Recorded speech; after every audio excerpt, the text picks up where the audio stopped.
يالكيك مثلا يالكيك او تيروكاني كز نايزاني لسك احمد دربدري هجاري زيركي يكر خوم ايش بيدا كرد كركاني تريج بايجارم دادا جيان بزحمت بيسار داتو قيمه جيان بزاني تسيروكي نوسري يعني اشتكي اساني نوسيني كتابك رومانك ما مستمع منالم بجوكن لوازم حميان كنين وكو بري بريكي كشتي كترداني ميديا كان توني دبيني كم ميديا ديجي ميديا يتر ايش دكات لا وكشار في مالي او جوانا في شانم بدا كجوانا اما وك ميديا خو ما برستر نبيني لخلك او ديك كمزه كان دبيني يعني هر كسي دبيني من دينداري جيانا كما ولا جيان درونكي حزنبي تماشوتو دكمتو لمن زيركتري من رقم لتو دبيتن جيغاي من دغري تقولي كتهي لبو او كساني كده يعني بيننا ميديا جيان زحمته اسانيه لكل سامي الشارم لطلو حزكي بيامك كتهبيتن تانيا لقال خو قسم كردوا بزماني صادي خوي بهولرياتي خوي بدوكيانا كان خود كتشد دزاني قسبك وتصورك حبيت كأما لقلتو يا وقيلتو دقيقتن زور مهمة استا جنج ببيتا خوان ايش دروز بكت نلا ايش بقريت بزوقي لبرحطا وتعري مهاوين يلاكي سلطان لبيت بينران وبيسران مال هاد كيكن سلطان لبيت طبعا اوكو بيتانا مقوتوا كأما ويا زیاتر گفتگویەکی کراوە دەکەین و ئەو بەرنامانە دەکەین کە لەگەڵ کەسانێکی بە ئەزمون لە بوارەکەی خۆیاندا وەروەها دەچینە ناو خەڵک جا ئەمڕۆژ وەکو یەکەم ئەوقەی ئەم بەرنامەیەمان لەگەڵ کەسێک دانیشتوین کە ئەزمونێکی زۆری هەیە لە چەند بواری جیاجیە حەز دەکەم بەخێرهاتنی جەنابیان بکەم کاک ئەحمەد گەلێک بخێرهاتن سپاس گەلێک مەمنون چۆنە لە حاڵی جەنابتان زۆر سپاس الحەمدولله سپاس بۆ دەرفەتە زۆر سپاس بۆ ئەو دەرفەتەی جەنابتان کە ئەو کاتێ بنەرخەتە خۆتان بە ئێمە بەخشی زۆر سپاس حەز دەکەم لە سەرەتاوە لەوەی دەست بکەم زۆر کەم کەس هەیە لە باکگراوند کە جەناب نەناسن جەنابەت بەڕێوەبەری گشتی کوردستان سواری لە ئێستادا لە هەمان کاتدا لە ڕابردوودا لە ئەمیدیایەکی نۆدەوڵەتی وەکو ئەلجەزیرە کارت کردو و پۆستێکی باڵاشت هەبووە بەڵام دەبێت سەرەتا لە منداڵیتەوە دەست پێ بکەین ئەو چیرۆکانێک کە کەس نایزانێت لەسەر کاک ئەحمەد منداڵیت چۆن بووە لەکوێ لەدایک بوویت یعنی من دەتوانم منداڵی خۆم سێ ناونیشانی بدەمێ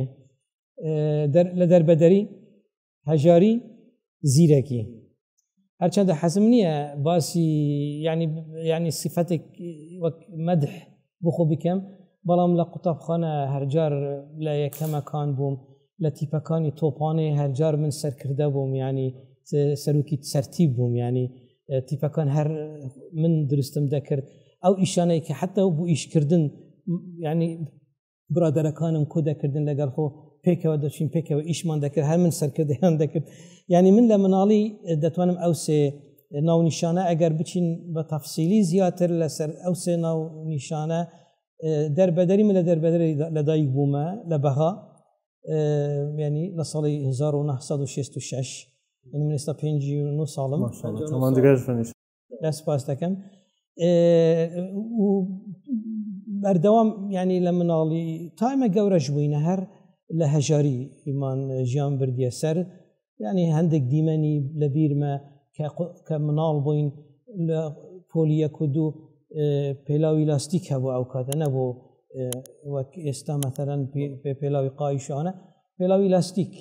هەبوو بیرم دێتن گورەشمان نەبوو لەبەر بکەین ئەو پێلاوی لاستیکە ئەو پێلاوی لە زستان بە ئەجنووی پێ دەکەوت ینی برینداری دەکەوت خوێنی لێ دەهات ئەو خوێنە دوڕۆژ سێ ینی خۆی دەگرت جارێکی تر دەمان کردە لە پێخۆ لێ داداوە جارێکی خوێنی لێ دەهات یعنی ئەوایە وەک دیمەنەکانی کە لە قوتابخانە و ئەوە لە 66 لە بەغا بووین لەکەل بەیان 11 ئادار هاتینە دهۆک کات گوتی بەیان 11 ئادار ئۆتۆنۆمی بۆ کورد ئەو کاتە باوکم وازی لە بەغایەنە هاتە کوردستان لە دهۆک باوکم تاوان پێشمە لەدایک بین لە زاویتە کێشەیەک بوو لەو کێشەیە تەقریبا پاش ئەو کێشەیەکی عەشائیری ئەو کاتە ڕوویدا چوین بەرەو بەغدا من ئەو کاتە لەدایک نەبووم لە بەغا لەدایک بووم لە ساڵی هەفتە لەگەل بەیان 11 هاتینەوە دهۆک لە دهۆک لە دهۆک چوومە قوتابخانەی نەورۆزی سەرەتایی لە دهۆک باوکم پۆلیسی حکوومەتی کوردی بووە ئەو کاتە حکوومەتێکی کوردی دروست بوو لە ئۆتۆنۆمی 1974 باوکم پۆلیس بوو کە بۆ 1974 جارێکی دی شەڕ تەمەن لەو کاتە ئێمە لە خانووی ئیجار و لە تاخی زۆر هەژار دەژیاین لەگەل 1974 باوکم التیحاق کرد بە پێشمەرگە لە شوڕەشی ئەیلول لە 1974 کاتی نێوان ینی پاش نەجێبەجێکردنی بەیاننامە 11 ئاذار ئەوەی ئۆتۆنۆمیکە سەدام اتفاقی کرد بوو لەگەل کورد چوینە ئەوە چوینە التیحاقمان کرد بە پێشمەرگە باوکم چوینە چیا پاش ساڵێک شوڕەشەکە ئەوە بوو بە پیلانی جەزائیر ڕۆخا شوڕەشەکە نەما باوکم گەڕاوە نەفیکرا بوو 5 ساڵ لە باشووری عێراق ئێمە تەنیامان من لەگەل دایکم و خوشک و براکانم لە ژوورێکی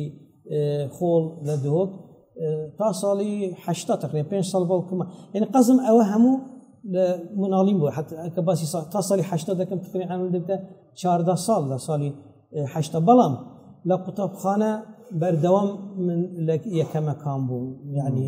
زۆر حەزم لە خوێندن بوو زۆر حەزم لە چالاکی بوو ینی ئەوە یعنی لەبەرەوە من دەڵم دەربەدەری چکە لە بەهاتین دۆک لە دهۆک چوینە چیا لە چیا گەڕاینەوە باوکم نەفیکرا لە باشوور لە ماینەوە لە دهۆک ینی مناڵەیەکی لە دەربەدەری هەژاری و زیرەکیش ینی زیرەکی چی مەتەلەن چونکە ئێمە قیمەتی شتمان دەزانی قیمەتی خوێندنمان دەزانی قیمەت دەمانزانی دایک و باوکمان چەند ماندوو دەبن بە ئێمە لەبەر ئەوە کە من ئەڵێم بەرامبەر ئەو ماندوو بوونەی بەرامبەر ئەو نەخۆشیی کە دایک و باوکمان دەبین ئەبێت ئێمە شتێکی باش بکەین ئێمە سەرکەوتو عەلەقەل سەرکەوتو بین لە ژیانەکانمان لەبەر ئەو زۆر گرنگیمان بە خوێندن دەدا زۆر گرنگیمان بە ینی بە شتیوا دەدا کە چۆن عاقل ببین چۆن گوهدار ببین چۆن یعنی کەسی وان نەبین کێشە بوو لەبەرەوە ئێمە خێزانێکی هەژارین چۆن بتوانین ئێمەش نەبینە بارێک با خێزانە کێشە بۆ دروست بکەین کە ئەو ینی بەو تەفکیرە لەو مناڵیە های ینی حسی عەربیدەن حسیان های ژێبوونی ینی بەرپرسیارەتی یعنی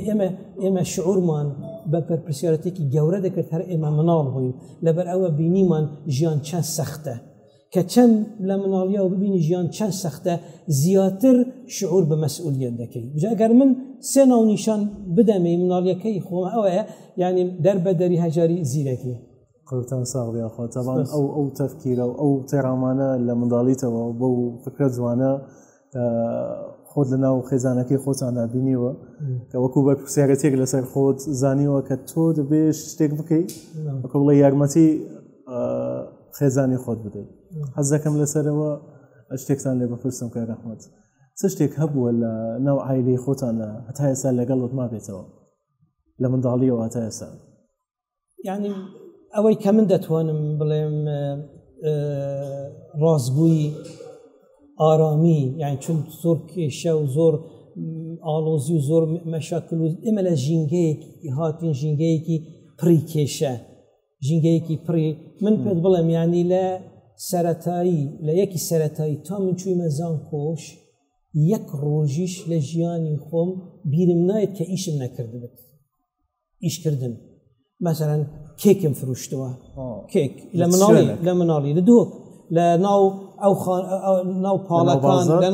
لە ناو خانم نوێنا دەکەن کێکم دەبردە فروشت عملەکان لە بۆ عملەکان مەسەرەن پێش کێک فروشتن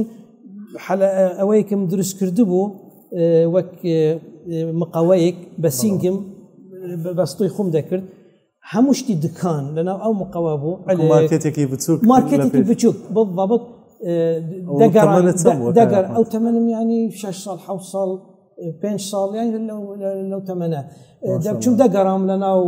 کۆلان و لەناو خەڵک کە شتم دەفرۆشت دوای کێکم دەفرۆشت دوایی کە هاتمەم قۆناغی متەوەستە دکانم بۆ خۆم کردەوە دوای دکانی پایسکلم کردەوە دوای ئێمە چوینە تاخێکی زۆر هەژار بوو تەجاوز بوو لە دۆ پێ دەڵێن گژەبەرە گژەبەرە یعنی جێگایەکە هەموو بەردە ئەوەیە معروفە لە دۆک جێگایەکی وا بوو کە یعنی خەڵکی فەقیر ی خانوو نەعردنە تەجاوز بوو هەموو دەچوین عرد لەوێ خانم بیرم دێت کە خانوومان لەوێ کرد خەڵکی خاڵەکانی من و مامەکان ئەوەن هاتن وەک عمل شعبی یعنی هاتن پێکەوە یعنی هاتن غرفەیەکی خۆڵ بوو ئێمە ئەو کەتە باوکم لە فیکرا بوو لە باشوور لەو ژوورە بیرم دێت دەنگی گورگ بە شەو دەهات یعنی مەدەترسان زۆر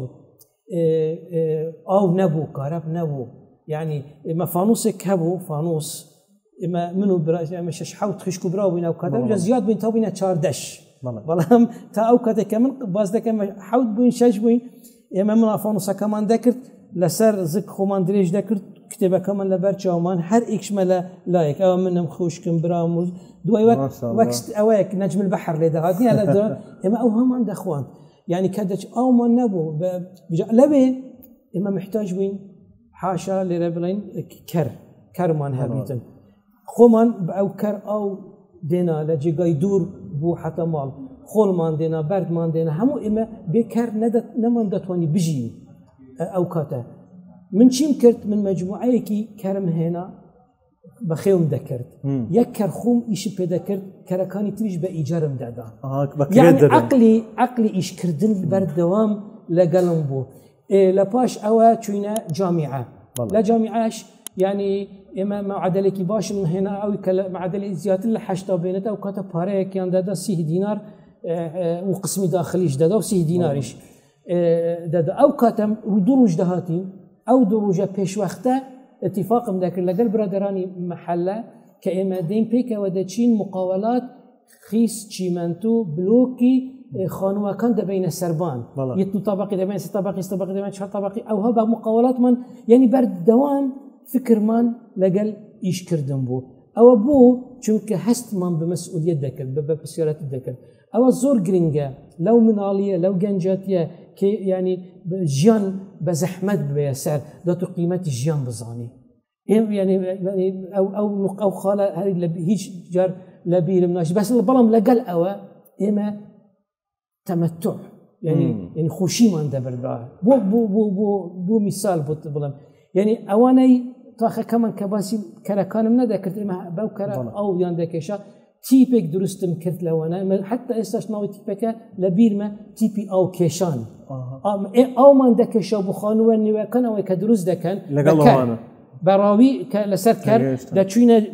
کانیەک ئەومان دەکرد ئەومان دەفروشت یعنی بە پارە ئەومان دەبرد تیمێکم دروست کرد لەو کەسانە هەموو نزیکەی 7-8 کەس بووین تیمێکی تۆپانێ منێ دروست کرد ناوەکەم دەنە تیپی ئاو کێشان ئێمە دەچوین یاریمان دەگەر لەگەر تیپە یعنی قەزم تەمەتعمان دەکرد لەو کاتە لە تۆپانش لە پێشەوە بووین لە قوتابخانە لە پێشەوە بووین لە کاتی حتا ڕاکردن یعنی سیباقات هەموو سیباقات کە دەچوون بینم دێت من یەکەم دەردەچوون یعنی سیباقی ضاحیەی دوو کە هەموو بەشدار بوو ساڵی 91 من بەشدار بووم یەکەم دەرچووم لە عەسکەریە بیرم دێت یعنی هەر دیسا نزیکی نازم چەند جندی سەرباز بوو بۆ 4-5 کیلومتر گوتی ڕا بکەن هەر لە کاتەش من لە یەکەمەکان یعنی دەرچووم یعنی قەزدم چییە قەزم ئەو مناڵیە سەختە کە مامەتوای لەمە کرد کە ئێمە یعنی حەز بکەین سەر بکەوین لە قوتابخانە سەر بکەوی لە ئیش سەر بکەوی لە منافەسات لەگەڵ خەڵکی تر سەر بکەوی ئەوە هەر لە کەساتی ئێمە ینی ئێمە دابوو بجە من لە خێزانم ئەوە وەرگرت کەسێکی درو نەکەین کەسێکی خواناز بین هەر لە مناڵیوم لەگەڵ ئیشکردن دەچمە مزگەوت قورئانم دەخواند یعنی بینم دێ جزئی عەمما دەمانخەت کە لە ئەبتیدایی دەچوینە مزگەوت جزئی عەممامان دەخواند تا نوێژ و یعنی کەسی دیندار خواناس ڕازگویی و زۆر جددی لە ئیشەکانی خۆت زۆر مندەفع زۆر ینی و حەز لە ئیشکردن بکەی یعنی من هەندی ئیشێکم کرد بیرم نایێت کە من ڕقم لەو ئیشە بت بەردەوام حەزم لەو ئیشە بوویە حەزم کە قوتابخانە لە مناڵی بیرم دێتن لە عەتڵەکان من زۆر ڕقم لە عەتڵەکان بوو کە دەبوو عەتڵە کەیفی قوتابیەکان هەموو دەهات من زۆر ڕقم من روجي تنهما قطابخانة روجي تنهما قطابخانة شون تحمل ذاك يعني فكرم همو لسر أبوك يعني حزي لاستراحة من أبو لكاتي استراحة كانيش هر من إيش ذاك إيستاش كلا هاتم حتى للجزيرة لكاتي عطلة كان من مقال مدانوسي شيروك مدانوسي كتاب متأليف ذكر يعني دائما حزم لا يشكردنا أو صفته لكو هاتوا لو مناليه هاتوا كمن بيش استباسم ذكر قلت صافي يا أخو أو تمتع أو هم هزو أو هم قوتي للزناتان هي طبعا أو دوري زوري هبو كيستا لو شوين أنا أزمتاتي لها هبو أكيد أحزكم لو دسبكم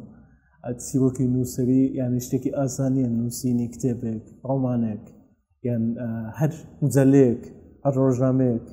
هر بابتك بدايتك كانوا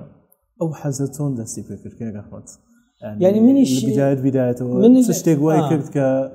والله من تمام أو رجع هذا بجيرم وبوشي وازا ك أو اشتانا وايكرت وكزنابت أو هم أزمنة عنبي هندك شت هيا لبير مناشد كزور بال دربو بو من بو أوشتانه يعني شون من شو مباري نوسين من نازانم شون بلام بيرم ديتن كملا قطابخاني سرطایی بوم لپولی کمی سرطایی لعمرم 6 ساله بیرم دیت لحفت حفته و دو لقطابخانه نوروز لدهوك يعني من قطابيك نوي من نوي لنا ورستي استفاف ودي كي ديتن بما سرودك بلاد سترانك بلاد ما مستمع منالم بجوكم لعوازم حمو كنين يعني استفافك حمو كنين منش نازل اندفاع تشبو يعني مدير قلت بابت او شوم كرسي قدانا انا وراسي استفاف زول هيك من هذا زاني تحسين طه سترانك هبو او كاتن ويب ولا اذاعي بغداد يعني لكولا كان بيرد حتى استف كلماتها كانش لا بيرميه بس موسيقى كلا بيرمه شوم موسيقى كان بدنجي خمد مثلا تي تي تي تي تي تي تي تي تي تي تي بو لهجم قد من 6 صالم حمودان كنيان يعني قطابية كان ما مستكان دوي حتى قطابية كان تعليق له من ده كمن ده هاتم ده شو او هي اريان بقى مذكر يعني قصدهم شيء هل لو من اليوا اندفاع كلاي من هبو كمن يعني حزم له اشتنا بيت كتشوينا شو بوكم التحاق ببشمركه صالح وتوشار ده جبهه احتكاكي ببرادر كاني كنت شعريان دانوسي او شعر دهنا ما من شعر كان لا يخون بو من عليا لحن مذكر دم كرد استران وخو يعني ودا شو قطابخانه قد داود كده سرود كل دبچوم سرودم حتى جارك بو جابي بو كميان نار بيرم ديت بو كم هذا اذا كنت بو كنت اجى بو بيت قطابخانه شو مبوكم هنا يعني ما مستاني قطابخانه بمرني بو حفته وشار بوكم هذا قطابخانه مدير بهمو مدرسه قلت او بوكين منيه چونکه کوری خو اوها پرورده کردیه اوها زیرک بیتنو اوها شعری جوان چون شعر کن شدینوی بون باوکم لبرادر کانی خو پیشمرگه کان دهن او شعر کان دکرد مثلا حتی یکی که استاش لبیر ما مثلا كلا فرعوني وكلا شداي تحوق شفير كوبي قوغاي اما لسردهوك بو كلا فرعون باسي بيشمرقه حتى بهند دافدهوك طاماديه قرتي يعني هند دافدهوك كلا وشر لقدانا يعني او يعني شعرك باوكم بو من هنا من هالشم بوس او من يعني اوشتن لما لبي او كتم الله صالي سي ابتدائي بو سرتاي بو لصالي حفته وتشار يعني قصدهم امشتنا لما كانوا محبو كشورة شكا نسكوي جزائر حفته وبنش حفته وشار شورى يروح حفته وبنش او مؤامره دوليه تشبو كابيتان اتفاق الجزائر شورى شكاروها بوكم هاتا ولا جاكا زور يجذبوا زور بخمبو دقرينوا بورمو خوشكا كانوا دايكمو او كسكارينيزيك زور يعني معنويات صفر دقرينوا دمانقرن تشيلا إمادا كان دەکوژن باوکت ئیعدام دەکەن هەژاریە چی دەکەن لەو ئەجواءە من گوتی من خۆم دەمە نووسەر شت دەنووسم هەمویان کەنیان یعنی مناڵن 9 ساڵ عمرم یعنی 75 عمرم 9 ساڵ بوو من گوت من شت دەنووسم يعني من توشي كيش نابم توشي هجاري نابم من شتي خوم هيا شدة نوسم هميان يعني كنيان لسر أو بابته قصدم أما لما ناليه أو حزو شتي وام هبو كسرود بلهم شعر بوم بيت بستايلكي خومي يعني آواز بدانم بلهم يان شد بنوسم أو شت خالي كتير زور جرينك خالم مش هبون مام مش هبون لهردو لان نخبابون لما جورة تربون ونخبابون مامم إبراهيم سلمانة لبغداد أو كتب جري راديو بغداد يعني كردي راديو كردي بغداد استا بروفيسور لهولندا لباري سينما وشانو اشتوا أو كتب مامم يعني رسالة دنار تقطاب خانة هدية جريدة مزمار ومجلتي بناوبانكترين روجنامي منالان لعراق أو كتا مجلتي بو ومزمار بو مدقر بناوي إذاعي بغداد دقرت ناو رساليك ودنا دو قطاب خانة هرجار لإدارة دهات أحمد حسين أحمد كيا ودن ورا بريد سات ولا بغداد أو كتا نبو لبغداد لإذاعة بريد بيت بقطاب يكي أو همو تشجيعي من كرت كمن حزل نوسين بكم حزل خويندم بكم خالي مش هبون دكتور رجب أوش عميد ولا جامعة دوك أوش تقريبا هرجار دهات الديومن لقال دشمنا وبرادركاني همو قطابي زانكو بونو دشمنا السفرة وقريان مامي كترمها أبو إسماعيل مفقودة لوا دهات لدهوك لقال خم من لقال دشم لبغاء وكات عمرم يعني 10 صالة 11 صالة أو احتكاكه بمامم وبماما كانم بخالة كانم ويلا من كرت حزم لا خيندن زياتر بيتن حزم لا نوسين زياتر بيتن يعني اشتكي تايبت مهبيتن كجواز مكتلقل دورو برم او بظنم براي من باكجراوند كي باج بو كمن برو نوسين واشتنا فيهم شكو براسي من اختصاصي من كلية علوم وجيولوجيا دور لوي كمن بمباري نوسين وجيروك وروايات وشعر واشتوا الميديا أوانه بلام هاتنا كي من بو شكله وابظانم أجرك أو بكلام منالي روشك أو بكمن باسم كرت. قلتم صاحبي أخوات من باكجراوند شيء زور ظلمتنا بو هيك راونستان هيك ساحتنا كردو دمي سبتين سر سنبابتك ميدياي كإوا بوستي بالاتنا هي لكردستان مسارسة بربري قشتي كردستان مسارة ولهما كانت رابطة لقناة الجزيرة بون تحزكم جوازيك بكين لنيوان ميدياكي نوضلتي وروها ميدياكي جوري ناو هريم حزكم أو جوازي بزان لهما كانت حندك شتهي لناو ميديا ده ليسا لناو هريم ده حزكم أو بهني نسر زمان كا وكبلي ليكتر داني ميديا كان صوني دبيني وكو بري كيشتي ميدياي كردية شو ميدياي عالمي بو 23 صار ميدياي عالمي اسم كده يعني عربي دو جاره يقرأنا ميدياي كردي يعني لو نوانا همو اسم كردي خبري ميدياي محلي يكرديشم هيا خبري ميدياي جهاني شم هيا ويستا شويما هاتما كردستان 24 هو دارم بتوانم أو خبري كهما بو 33 صال يعني أجا بزانين لا نطضوبو استا تقريبا 33 صالة بردوان روجيكش لو 33 صالنا روجيكش لروجكاني أو 33 صالنا من قطع نبوي ما لميديا تشنو سين بيت تش بابات بيت بوجيغايك بنوسم تش كتابك بيت تأليف بكم تش رومال بيت رومال كردن بيتن درس كردني دوكيومنتاري بيتن و تا استا بردوام حزم کرد لەسەر ئەو بابەتەی کە باسم کرد زۆر نامەوێت درێژەی پێ بڵێم کە کاتەکەمان زۆر وەکو بڵێ دیاری کراوە باسی میدیامان کرد هەندێک میدیا هەیە بۆ نمونە لە ڕووی جیهانەوە هەندێک شت هەیە لە ڕووی پرەنسپی میدیاکاریەوە وەکو بڵێ مەبدەئێکی جوانیە کە بۆ شێوازە پێشکەش بکرێت جا بە هەر شێوەیەک بێت جا لە میدیاکانی ئێرەژە کۆمەڵێک نمونە دەبینین چ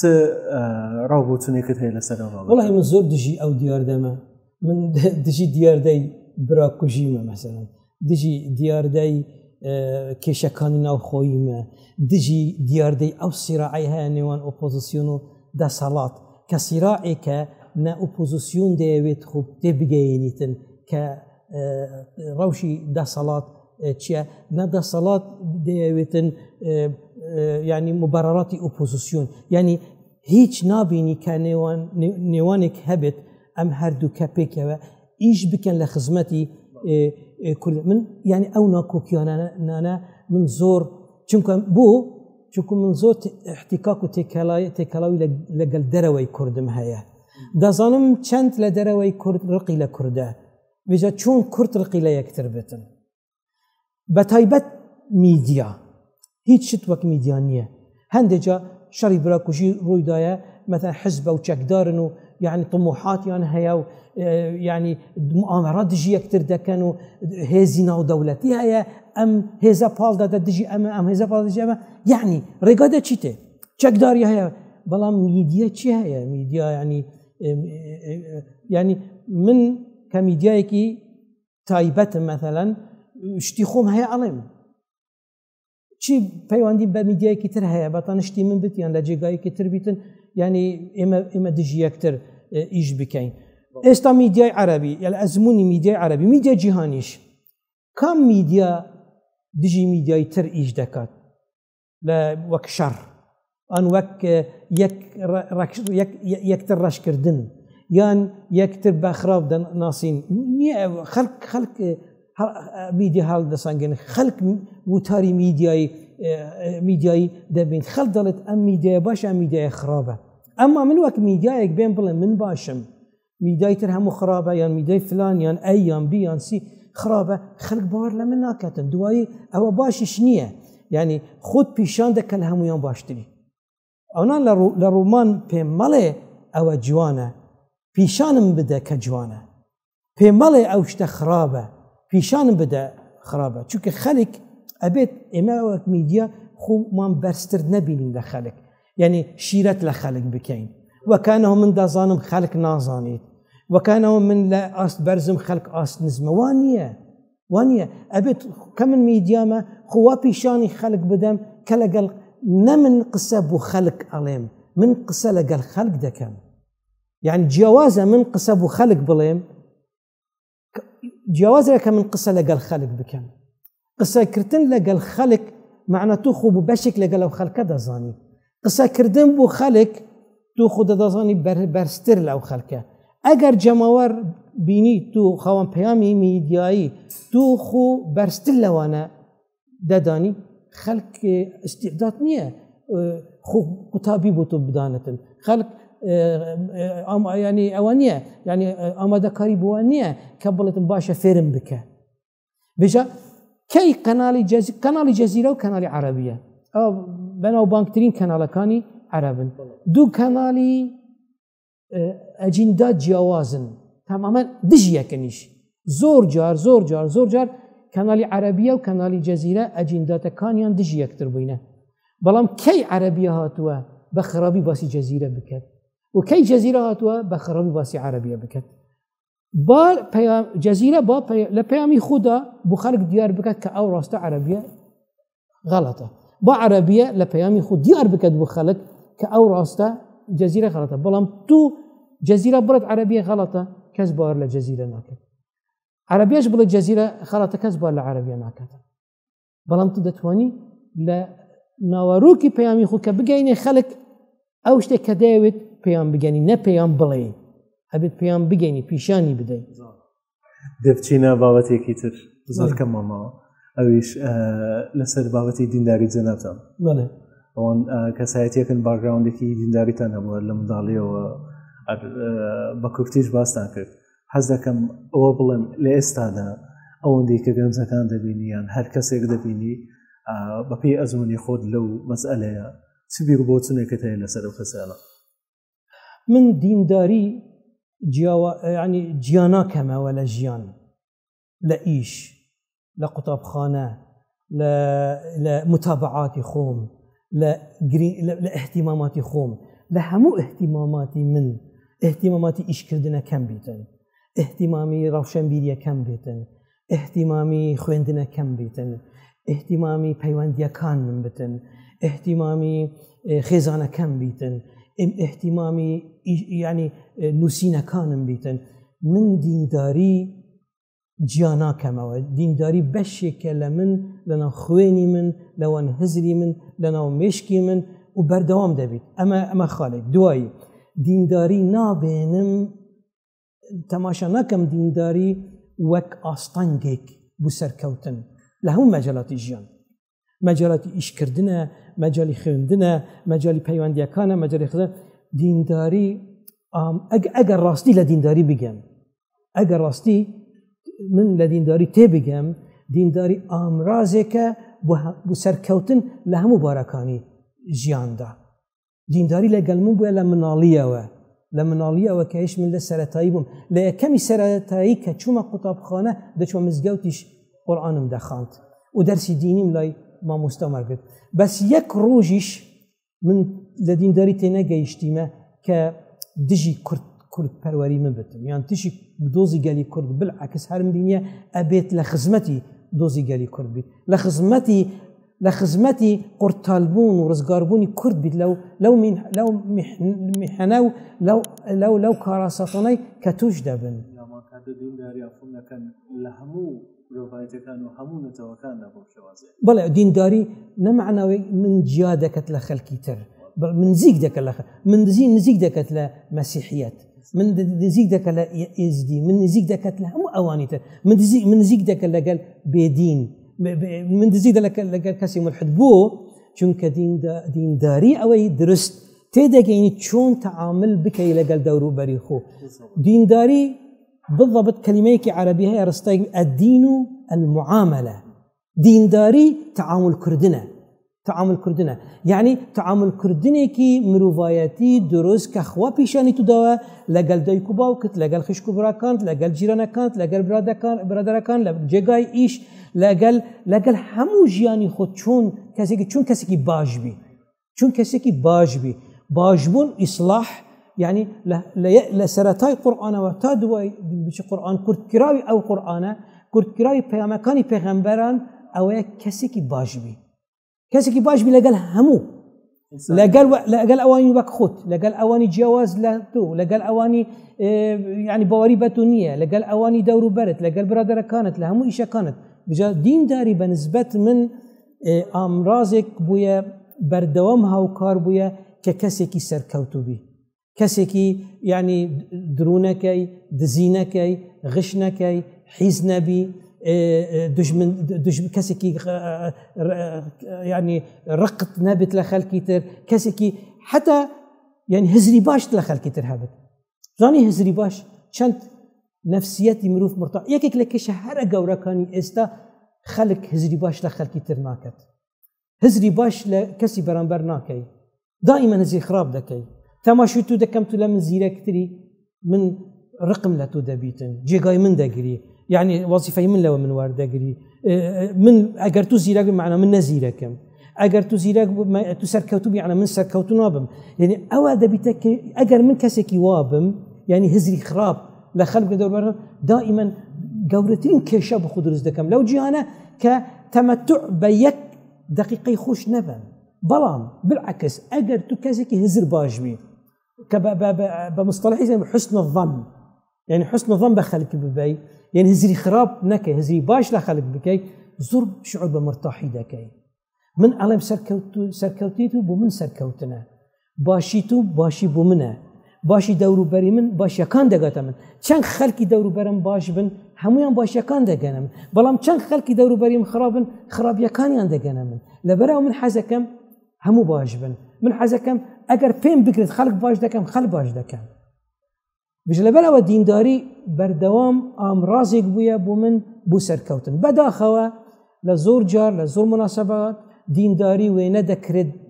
بالعکس تەمامەن. دینداری معناه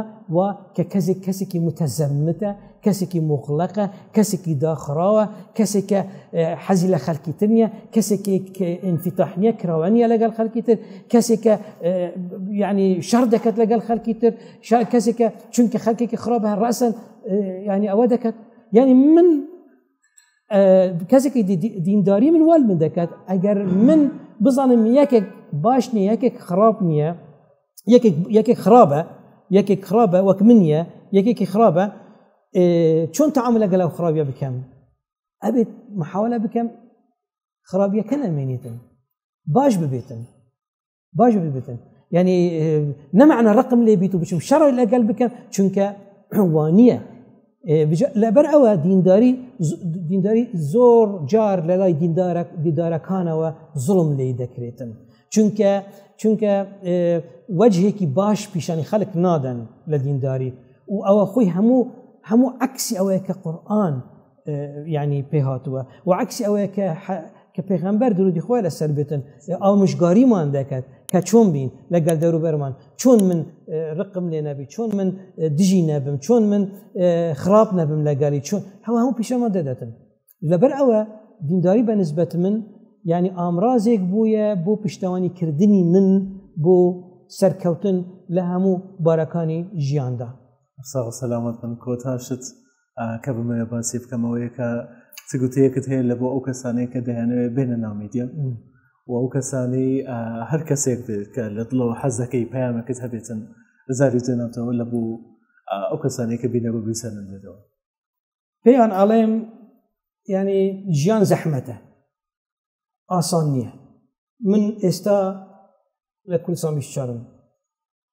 بە دەهان بە سەدان تەلەفۆن بۆ من دێنیانەوە بیان ئیش بکەن، مەجای ئیشکردن کە نابینێ لەو سەدانە احتیمالە یەک کەس دوو کەس سێ کەس چار کەس بتوانم دەرفەتی ئیش بوو بدۆزمەوە. من لێرە دەزانم چەند خەڵک ویستی ئیشکردنیان هەیە و احتیمالە دەرفەتیان بۆ ناڕەخسێتن. بەڵام ئێمە شوا بووین. من کاتێک کاتم هیچ جار تەسەورم نەدەکرد دەرگای جەزیرە بۆ من دەبێتەوە. نە کەسێکی معروف بوویمە، نە کەسێکە واستەیەکم هەبێتن یعنی بۆ من واستایی کردیت بگەمە ئەو لێرە، بەڵام ویستی ئیشکردنم هەبوو، حەزی ئیشکردنم هەبوو، ئامادەکاری ماندووبوونم هەبوو، بەردەوام مشکم بەوە مەشغول بوو کە دەرگا ببنەوە. یعنی ئەگە بەردەوام ویستی تو ئەوە بیت کە دەرگا بوو تو بیتەوە، بەردەوام پەیوەندی لەگەڵ خوا بەکار بینی کە دوعا بکە یاخوا. یعنی بیرم دێت وەڵڵاهی هەندێک جار بە تەنیا لە مەسافەیەکی زۆر درێژ چوویمە بە پێیان بە سەعاتێک بە سەعات و نیوێک تەنیا لەگەڵ خوا قسەم کردووە. یعنی چۆن ئێستا لەگەلێکتر قسەکەین وام هەزر کردووە کە ئەوە خوا لەگەڵ منە، لە دەوروبەری منە، لە هەنداو سەری منە، قسەم لەگەڵ دەکرد. قسەی حاجیاتی خوب بە زۆر بە سادە و ساکاری پێم دەگوت ئەوەم نییە، محتاجی ئەوەمە، چۆن دەکەم، ڕێگام بدۆزەوە. یعنی قسە وڵڵاهی هەندێک جار تا ڕادەی گریان، بەس گریانێکی ئەوها خۆش. ئێستاش ئەڵێم ئەو دەلیڤانە ئەو لەحەزاتانە یعنی خۆشترین لەحەزاتی ژیانی کە تو بە تەنیا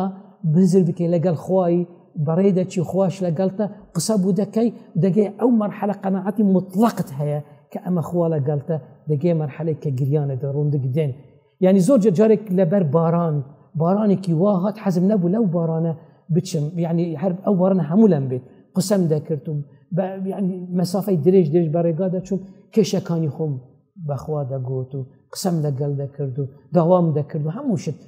نە داوا بەو زمانەی کە ئێستا دوعا پێ ئەکرێت لە مزگەوتەکان و کە خەڵکێک وەزن زۆر زەحمەتە من ئەتوانم ئەو دوعایە بکەم بە زمانی سادەی خۆی، بە کوردایەتی خۆی، بە هەولێرەتی خۆی، بە دووکیۆنەکانی خۆت کە چ دەزانی قسە بکەی و تەسەوڕێک هەبێت کە ئەمە لەگەڵ تویە و گوێ لە تو دەگریتن. بەردەوام لەو حالەتە داوا بکە هەموو دەرگاکان دەبنەوە و هەموو کێشەکان چارەسەر دەبن و هیچ یعنی خۆت فەجعەتەن دەبینی فجأة تبيني لا قناغك هاتي قناغك لا مرحلهك هاتي مرحلهك هندك درجة بتبونه تنتظني شون أو درجة بونه تضلي أجر هم واسطة كاري دنياش بمن هاد بانا أو شتا بكن نه عندك بيانا ذكر بكن بلام زور آسانة أجر تو بزاني تخو محتاج بكي هل تنصاب يا أخوك رحمة كان زور سپاس كوتا پیام تبي لبو بينه رو بسر كان أوان كاتشي زور بنرخي خوتان دايما بخشي زور سپاس شرفمند بوم لقل زنابت که لو ميزه گفتگویی که شیرین مان انجام ده و تیروکی زنابتان مانزانی ارساق ده بنی آخو زور سپاس دکم دست خوشی لید دکم که هرچند له هیچ دستگاه میدیایی گوره ایش ناکی هر خود یعنی دیوید خود ببیاد دستگاهی که میدیایی من ایسا زور بگنجکانی استای میدیاکار دارم اوها آسان بویه خود بیا میدیاکار ایستا مثلا تو او بر پروگرامانه اکی اتوماتیکی خلقك دزانی تو کی تو چی درگاهی بودو یعنی تو ایش دوزیه تو ایش درست ندوزیه تو ایش درستت کرد زور مهمه استا گنج ببیته خوان ایش درست بکد نه ایش بگرد استا لروشی اما کردستان بداخوه اما يعني هر اوها لبر او مثل سيستمي كصدام اداره عراقي دكت خلق فكر كتعيين ببيت وكبيت كارمندي دايره وبيت او مو فيري او حتى استواها تو كخلق جاوي لمعاش بيت لتعيين بيت لا او بيت طبعا باشا اك بكريت اك دولت بكريت اك حكومات بي بكريتن اك امكانيات وشيانه بيتن يعني او باشا بلام هيك جي قوانيه لبرا هر استهر لجنجاتي خود تفكير لو ما كو تعيين ببي طبعا من تعيين نبويمه من اصالي نوت تخرج بويمه من لهيج من يك راتبي حكومات مورنا قلت ولا لدزقايكي يعني حكومي وظيفات مع العلم من 5 سال خو بخش ما مستقيم كردوها لصالي نوتو يك تانوتو 4 يعني لدهوك او كاتما مستنبون من خريجي كلية علوم بوم درس كيمياء فيزياء احياء بيكاري همون بخشي داوا بلام نبويمه تعيين نبويمه يعني او بلام بردام خواني اشي خوي بومه لما عليها من كيكم فروشتوها من لبلبين فروشتها من باجله فروشتوها استاش اكر بيمبلن تو شون غازي ذكرت كاتي كيك دفروشست لحنا كلاي من هيا ذكري او لحنا جلوس كانوا يعني لبلبي ما ندفروش باجله ما ندفروش حلويات من حلويات باكيته وشده وشخاط مثلا من عليت لبيمه يلا كيك مثلا يلا كيك جهندك جابوا كيك زودتشو يعني زوردتشو خل دكريب زوغبو يلا كيك يلا كيك كيك كيك عندك جاريش كيك رقدبو يعني كسنا دكري ما عنده دبو يباركت كريا هيج كسنا كريا خسار دبي بزوقي لبرحطا وتعري مهاوين يلا كيك يعني لحن كتابة يعني قصدهم اوهمو لا يعني اما بلم هيجار نمديت يك ايشك هبي دوام بكت بچم ايش بكن هر خم لا خم ايش درس كردوه بكم چم قد بقالي دكاني لس الدقرام كيك دقرام فروش او ماست بمدهات لقنت لدي يكيك ده سرداني ماستك دينا بداي كم دكت او ماستا ناخوي نيمه شيل دكي كرم دكما او ماست درم دفروشم او ماستم دينا دكرد او ماست بابزم بسورين ماست او ماستا اما بدل او ماست لدهوك دكرد ما او ماست لسطلك وبفرم دكرد ناو بدم دفرشت يعني قصدم شيء قصدم جنجكان بابر دوام لا اوابن فكر يعني لاويت ايش نلا ايش بقرن ايش دروز بكن دروز كردين ايش استويتو دكي استو ايش دروز دكي تو استهاتي فكرك هيا لش تلفزيوني لش دزغاي ميديايني خود هندي لقاءات دكي لبيج خدا دبازيني ودواي سبونسر بوتو ديتن دواي مشهور دبي خلق ديال ورا لقال مش بك دواي فجأة خدا بيني تو دزغاي كي ميدياي غورتري او زور مهمه جنجكان يعني فير ببن او هافن لك سپاس زور سپاس كارك سچا بینەر و بیسەرانمان تاوەکو ئێستا بینەری پرۆگرامەکەم زۆر سپاسان دەکەین. تەبان ئەو پرۆگرامی ئەوڕۆ زۆر کراوەتر بوو تاوەکو ئێستا پرۆگرامێکی لەو شێوازەتان نەبینیوە لە من، بەڵام هەروەکو وادم پێتاندا بوو کە ئەو سیزنەکەی جیاوازە بیتن تا پرۆگرامێکی تر هە کەسایەتێکی تر بە خوداتان دەسپێرم و خوداتان لەگەڵ.